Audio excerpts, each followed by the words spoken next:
이 세상이나 세상에 있는 것들을 사랑하지 말라. 누구든지 세상을 사랑하면 아버지의 사랑이 그 안에 있지 아니하니 이는 세상에 있는 모든 것이 육신의 정욕과 안목의 정욕과 이생의 자랑이니 다 아버지께로부터 온 것이 아니요 세상으로부터 온 것이라. 이 세상도 그 정욕도 지나가되 오직 하나님의 뜻을 행하는 자는 영원히 거하느니라. 아멘. 하나님의 말씀입니다. 할렐루야. 오늘이 벌써 2021년 2월의 마지막 주일이네요. 네. 우리 모두는 지난 2달을 또 살았습니다. 그리고 내일부터는 새롭게 시작되는 3월, 새로운 기대가 우리에게 있습니다. 그런 시간에 저는 문득 여러분에게 다음과 같은 질문을 던집니다. 우리는 지난 2달 동안 살면서 뭘 했을까요? 여러분은 지난 2달 동안 사시면서 뭘 하셨어요? 이에 대한 답을 좀 단순화시킬 수 있다면은 이게 아닐까 싶습니다. 그거는 우린 지난 2달 동안 먼저 우리가 하고 싶은 것을 했고 또 하지 않으면 안 되는 일을 하지 않았을까 생각이 됩니다. 만일 이런 저의 주장이 여러분한테 과히 틀린 게 아니라면 그러면 이 시간에는 우리가 하고 싶은 것, 그것에 대해서 조금 더 깊이 생각해 보았으면 좋겠습니다. 우리가 하고 싶은 것. 우리가 하고 싶은 것은 다른 말로 하면 욕망입니다. 아니면 정욕이라고 말할 수 있겠죠. 그러니까 우리는 지난 2달 동안 우리의 욕망을 이루려고 부진애를 썼습니다. 우리 안에서 일어나는 정욕을 쫓아서 하루하루를 열심히 소비한 거죠. 그리고 이런 모습은 모든 사람들에게 공통적으로 나타나는 현상입니다. 그러므로 보편적인 의미에서 사람이 지가 하고 싶은 것을 추구하며 사는 건 문제될 게 없습니다. 그리고 오히려 그런 욕망이나 정욕들이 원하는 만큼 이루어지지 않을 때 그때가 더 큰 일이 되겠죠. 자, 그런데 오늘 본문 말씀에서 사도 요한은 이 욕망에 대해 하나님은 어떻게 생각하고 계시는지를 우리에게 말해줍니다. 말하자면 사람이면 누구나 추구할 수 있는 욕망이라는 것에는 조심해야 할 것들이 있다고 가르치는 겁니다. 여러분은 이 조심해야 할 것들에 대해서 이미 잘 알고 계십니까? 아니면 그것들이 뭐고 왜 그렇게 조심해야 하는지 그 이유를 알고 싶으십니까? 조금 전에 말씀드린 대로 산다는 것, 살아간다는 것은 내 욕망을 실현해 가는 일이라 할 수 있습니다. 따라서 80년이라는 인생이 있을 때 그 인생은 80년짜리 욕망이라고도 말할 수 있게 됩니다. 때문에 저와 여러분 같은 그리스도인들한테는 이 욕망이라는 것이 영 신경이 쓰이지 않을 수 없게 되죠.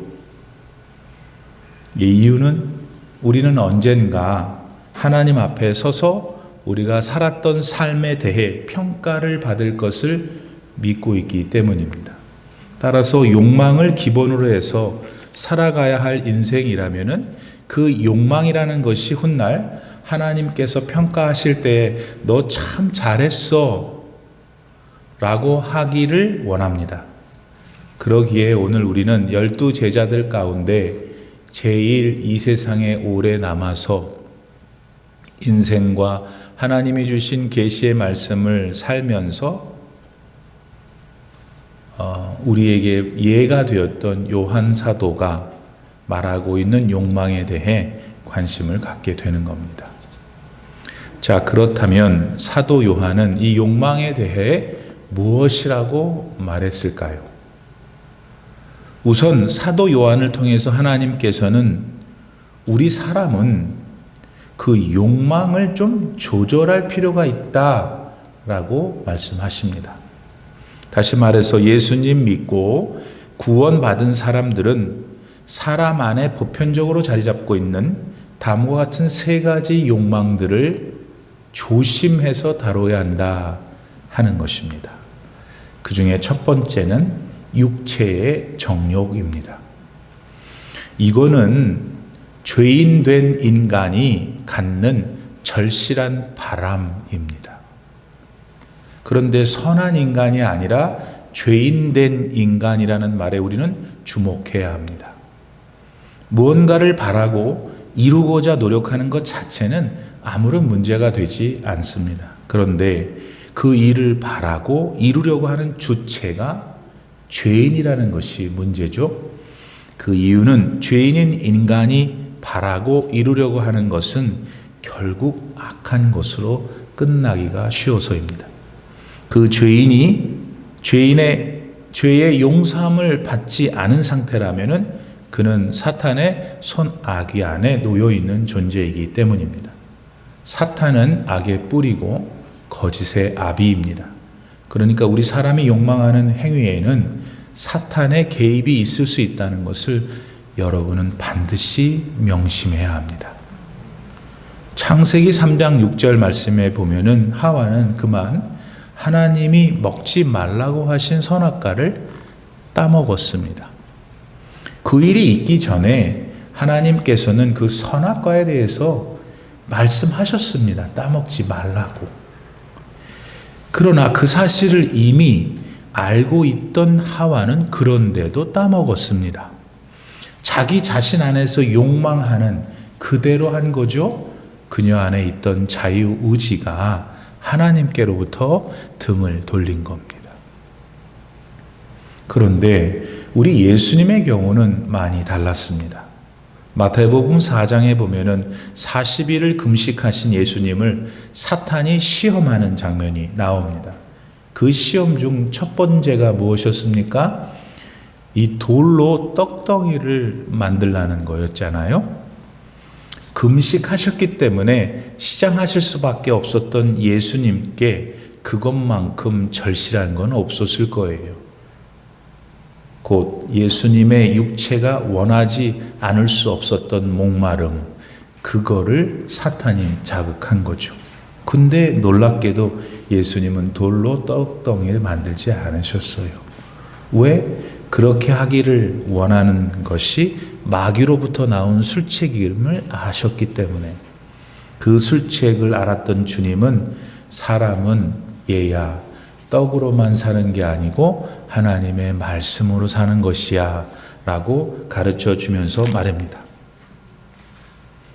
자, 이제 이 육체의 정욕이라고 하는 이슈를 저와 여러분에게 직접 적용해 볼까요? 지난 2달 동안 여러분은 육신의 정욕에 대하여 어떻게 살아오셨는가 하는 겁니다. 여러분, 지난 2달 동안 여러분의 삶 속에 어떤 육신의 욕망들이 있으셨습니까? 그리고 그것들을 여러분은 하루하루 어떤 방식으로 처리해 오셨습니까? 혹시 내 마음이 원하는 대로만 살았던 분들이 계십니까? 다시 말해서 내가 원하는 일들이 생길 때 그 일들에 대해서 하나님은 어떻게 생각하시는지 전혀 고려하지 않고 일을 저지른 분들이 계시지는 않는지요.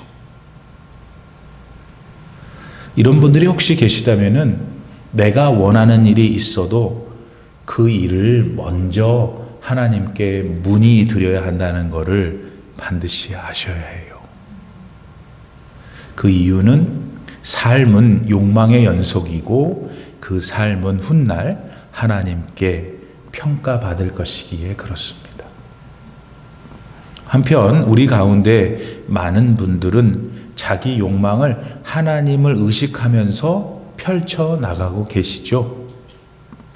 다만 그렇게 하는 일이 때로 많이 힘들다는 것도 경험하실 거예요. 쉽게 말해서 내가 하고 싶은 대로 이렇게 척척 하지 못할 때를 만난다는 거죠. 그러나 그런 마음의 고충은 실제로는 큰 은혜임을 아셔야 해요. 내가 원하는 대로 하는 일은 영원한 축복을 보장받을 수 없어요. 그런데 하나님께 여쭤보고 하나님이 내 마음에 평안을 주셔서 하는 나의 욕망은 지금 이 세상 사는 이때에도 좋고 게다가 영원까지 보장받는 일이기 때문입니다. 사실 나의 욕망과 믿음 사이에 갈등이 생길 때 마음의 꺼리낌과 주저함이 생깁니다. 그리고 그게 많이 불편한 게 사실입니다. 게다가 그런 심리 상태는 큰 고충까지 되죠. 그러나 그런 고충을 겪는다는 것은 건강한 믿음이 있다는 증거이기 때문에 오히려 감사하셔야 해요. 그런 고충 가운데서 하나님의 뜻을 선택하는 지혜가 여러분에게 있으셔야 하고요. 여러분, 우리가 요즘 맞고 있는 백신 그거 뭡니까 도대체? 원리가 그런 거 아니에요. 우리한테 해로운 것이 들어올 때 막기 위해서 먼저 우리 안에 고충이 되는 걸 집어넣는 거예요. 자, 그런가 하면은 이런 육신의 정욕 다음으로 우리가 경계해야 하는 다른 욕망이 있다고 하는데 그건 뭘까요? 그거는 안목의 정욕입니다. 안목의 정욕은 단순히 말하면 눈으로 짓는 죄예요.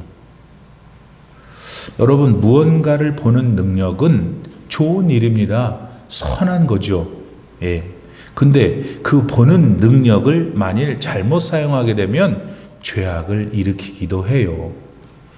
사무엘하 11장에 보면은 이 밧세바를 바라보았던 다윗 왕의 시력은 하나님이 주신 선한 거였습니다.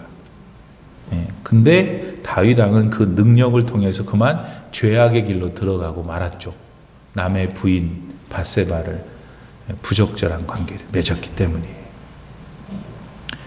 또 로마 시대 때 많은 사람들이 원형 경기장에 모여가지고 열광하곤 했어요. 그들은 자신들의 눈으로 노예들이 맹수들한테 막 몸이 찢겨 나가는 것들을 즐겁게 보았기 때문입니다. 당시 그들의 시력은 남을 살해하고픈 자신들의 본능을 충실하게 해주는 도구였거든요. 그 눈의 능력으로 사람들을 긍휼한 마음으로 볼 수도 있었는데 말입니다. 심지어 사탄은 이런 유혹, 안목의 정욕을 예수님께 하기도 했죠. 40일 금식하신 예수님께 마귀는 성전 꼭대기에 올라가더니 거기서 뛰어내리라고 합니다. 왜? 당신이 그렇게 뛰어내리면 천사들이 급히 와서 당신 발을 붙들 거고, 붙들면 돌에 부딪히지 않을 거고, 그 모습을 만약 다른 사람들이 본다면 당신이 얼마나 멋져 보이겠느냐 한 겁니다. 그러나 예수님께서는 너 하나님을 시험하지 말라 하시면서 사탄을 물리치셨죠. 자, 그렇다면 지난 2달 동안 살면서 우리는 이 안목의 정욕이라는 면에서 어떻게 살았을까?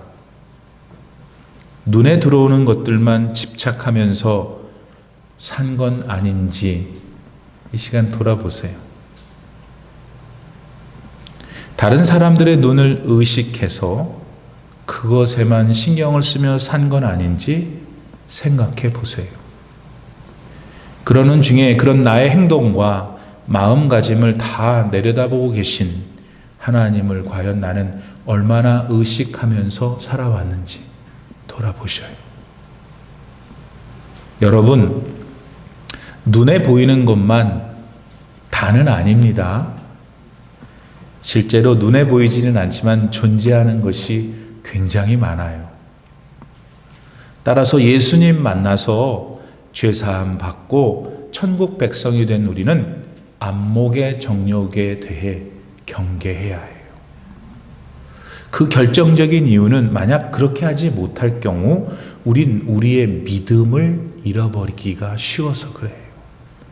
우리 사람은요, 보통의 경우 눈에 보이는 거를 더 믿기 쉬워해요.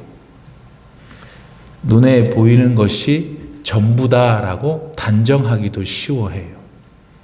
그러나 여러분, 문제가 있어요. 왜냐하면 하나님은 눈에 보이지 않기 때문이에요. 그러나 살아계신 하나님은 우리가 믿음을 통해서 봅니다. 이 눈을 보는 게 아니고 믿음을 통해서 하나님을 봐요. 믿음은 눈에 보이지 않는 것을 보게 하는 신비한 능력이기 때문에 그렇죠. 여러분 지금 그 믿음이 있으세요? 그 믿음으로 내 안목의 정욕을 이제 잘 다스려서 더 축복받는 인생이 되기를 바랍니다. 그런데 종종 예수님을 사랑하면서 살 때 매일 기뻐야 되는데 간혹 우리가 예수님을 사랑하면서 기쁜 날을 많이 보내기도 하는데 기쁘지 않을 때도 찾아와요. 그 이유가 뭐냐면 우리 안에 이 계속해서 발생하는 안목의 정욕을 다스리지 못할 때 그래요. 들어보세요. 이게 보니까 상대방이 너무 잘 되는 거야. 근데 나를 보니까 못 됐어. 잘 못 됐어. 상대방을 참 보니까 그냥 이목구비가 너무 좋아. 잘났어. 그리고 나를 보니까 못났어. 상대방의 살아가는 현실을 보니까 너무 부러워. 나를 보니까 너무 창피해, 내 처지가. 요렇게 비교, 요렇게 시기, 요렇게 질투, 요것들이 우리 안에 언제? Every day. 언제? Every moment. 우리 안에 생겨나요, 여러분. 요거를 어떻게 다루느냐. 그게 여러분의 앞으로의 삶을 불행하게도 하고 행복하게도 해요. 요곳에서 오늘 빠져나와야 돼요. 오늘 못 빠져나오면 여러분이 아무리 좋은 꿈을 꾸고 아무리 좋은 목표를 갖고 절대로 행복할 수 없어요. 그러면 목사님, 어떻게 우리가 여기서 빠져나올 수 있을까? 잘 들으세요. 그거는 딱 한 개밖에 없어요. 그대를 죄악 가운데서 구원해내시고 변함없이 그대 인생 앞에 서서 그대를 사랑하시는 예수님밖에 없어요. 그게 안 믿어지는 분 있죠. 해봤다고 하는 분 있죠. 안 그래요. 그 주님을 통해서 나를 보고, 주님을 통해서 내 환경을 보고, 주님을 통해서 내 가족들을 보고, 주님을 통해서 내 지금 살아가는 환경을 볼 때 여러분 살아나요. 살아나요. 그거를 사도 요한은 오늘 본문 17절 말씀에서 그렇게 예수님 안에서 나를 이해하고 예수님 안에서 나라는 존재를 알고 예수님 안에서 내 환경을 아는 거를 하나님의 뜻을 행하는 것이라고 했어요. 그리고 하나님의 뜻을 행하는 그거는 영원할 것이라고 했어요. 그거를 여러분이 오늘 다시 알고 있지만 왜 그동안 안 했어요, 그렇게? 다시 오늘부터 내 삶에 다시 새롭게 정립할 수 있어야 여러분 이제 3월부터 또 새롭게 시작되는 여러분 삶이 더 보람될 수 있으셔요. 그렇게 되기를 축복합니다. 다음으로 인간의 욕망과 관련해서 주의해야 할 세 번째 것은 사도 요한이 말하기를 그건 이생의 자랑이야 그랬습니다. 이생의 자랑. 이생의 자랑이라는 거는 이런 마음 자세를 가질 때 나타나요. 뭐냐? 내가 추구하는 모든 것이 있는데 그 내가 추구하는 모든 것이 다 이 세상에 있다라고 생각하는 거죠. 그러니까 그 가치를 이 세상에서 내가 이루면 나는 성공, 그 가치를 이 세상에서 내가 이루지 못하면 나는 실패한 인생, 그렇게 생각하는 거죠. 말하자면 이런 사람의 인생에는 실제로 세상만 있는 거예요. 인생의 모든 생각, 감정, 오감각이 다 세상에 있는 거예요. 그러니까 그 사람한테 어떻게 하나님이 자리할 수 있겠어요? 하나님이 자기는 입으로는 교회 다니고 입으로는 말하는데 하나님이 안 계신 거예요. 그냥 세상의 가치만 가득한 거예요. 그래서 지금 현재 가지고 있는 거, 내 집값이 얼마지, 차값이 얼마지, 내 새끼들이 다 뭐 이런 거 하는데 다 더하면 얼마지? 그러니까 나는 부자, 나는 뭐 그렇게만 생각하는 거예요. 그러다 보니까 어떻게 하겠어요? 그 가진 것이 절대적인 거니까 얼마나 좌불 안 서기겠어요. 그냥 가지고 있어도 더 가져야 돼요. 가진 거 안 뺏기려고 하고. 이런 종류의 유혹을 사탄이, 그런데 여러분 예수님한테 또 했어요. 사탄이 예수님을 지극히 높은 곳으로 모셔가더니 여기서 보세요. 그리고 나한테 경배하세요. 내가 이 모든 것을 드리리다. 저 산 밑에 있는 천하만국과 그 영광을 드리리다. 그 얘기는 뭘 얘기한 거냐면, 예수여, 이 세상에 이 눈에 보이는 화려한 모든 것들을 좀 다 가져보시오. 그리고 그걸 가지고 난 다음에 신나게 한번 세상에 자랑해 보세요. 그런 거예요. 그랬더니 주님이 사탄을 물리치시면서 이렇게 응수하셨죠. 너 주 너의 하나님만 경배하라. 다만 그를 섬기라. 그랬어요. 여러분 고린도후서 10장 17절 말씀은 이렇게 가르칩니다. 자랑하는 자들은 주 안에서 자랑하라. 이거는 무슨 말이냐면 세상 사는 동안 예수 믿은 사람, 구원받는 신자들은 세상 것으로는 자랑할 게 없다는 거예요. 근데 만약에 자랑을 하고 싶냐, 뭔가 막 정말 미칠도록 자랑하고 싶냐, 그러면 자랑해. 누구만? 예수님만 자랑해. 너무 지금 우리가 욕망하는 현실과 동떨어진 얘기하고 있죠, 지금. 예? 나는 금덩어리, 은덩어리, 비트코인 이것이 당장 내 머릿속에 떨어져야 되겠는데 집 문제도 해결되고 먹는 문제도 해결되고, 그런데 여러분 솔직히 여러분이 정말 그래요? 먹을 것이 진짜 없어서 그래요? 살 장막이 진짜 없어서 그래요? 여러분은 진짜 다른 사람보다 하나님이 너무나 안 주셔서 그래요? 그렇지 않잖아요. 그렇지 않다고. 그렇지 않으면서도 감사가 나오지 않는 이유는 근본적인 마음에 내 삶에 대한 이해가 잘못됐기 때문에. 예수님 얘기해도 가슴이 먹먹하지 않고 내 마음에 감동이 없는 것은 여러분은 지금 멀리 멀어져 있는 거예요. 어차피 주어진 생애밖에 살 수 없는 주제에 다시 내 영혼의 구원의 감격에 회복이 돼야 돼요. 구원의 감격은 그리스도 안에만 있지 않아요. 그 예수님 안에서만 자랑하라고 한 것이. 그런데 자랑하는 건 예수님만 자랑해. 그런데 또 어떤 종류의 사람들이냐면 이런 얘기를 들어. 맞아 목사님 맞아요. 저는 뭐 세상 거로 뭐 자랑할 것도 없고 잘 되세요. 그러니까 저는 그런 유혹받아도 것도 없어요. 이생의 자랑 절대 안 해요. 할 게 없으니까. 그렇게 생각하는 사람이 이 동네 쪽에 2사람 있어요. 근데 여러분 그건 그렇지가 않아요. 여기서 이생의 자랑할 때 이생이라는 것은 하나님과 관계가 없이 살아가는 일상의 삶, 하나님과 관계가 없이 살아가는 일상의 삶, 그게 이생이에요. 거기서 나오는 자랑이에요. 따라서 여러분 중 지금 누군가가 살면서, 지난 2달 동안 살면서 하나님과는 한 번도 소통이 없이 살았다면 여러분 하는 모든 것들은 다 이생의 자랑이에요. 근데 왜 그렇게 하나님이 사도 요한을 통해서 그거 하지 말라고 하냐면, 여러분 그 길을 결국 가게 되면요, 아무도 몰라요. 그냥 뭐 다 잘 사는 것 같고 막 뭐 엄청난 것 같고, 그렇지만 결국 어딘가를 향해 가고 있냐면 그 실패한 삶을 향해 가고 있기 때문에. 사랑하는 성도 여러분, 오늘 본문에서 사도 요한이 말하는 이 생과 세상에 있는 모든 것들, 사실 우리들의 욕망하는 대상들이에요. 그러니까 이게 지금 굉장히 어려운 것이에요. 쉽지가 않아요. 때문에 예수님의 자녀들인 우리들도 세상과 세상에 속한 것들에 많은 영향을 받아요. 왜냐하면 우리들 안에도 역시 욕망이 가득하기 때문에.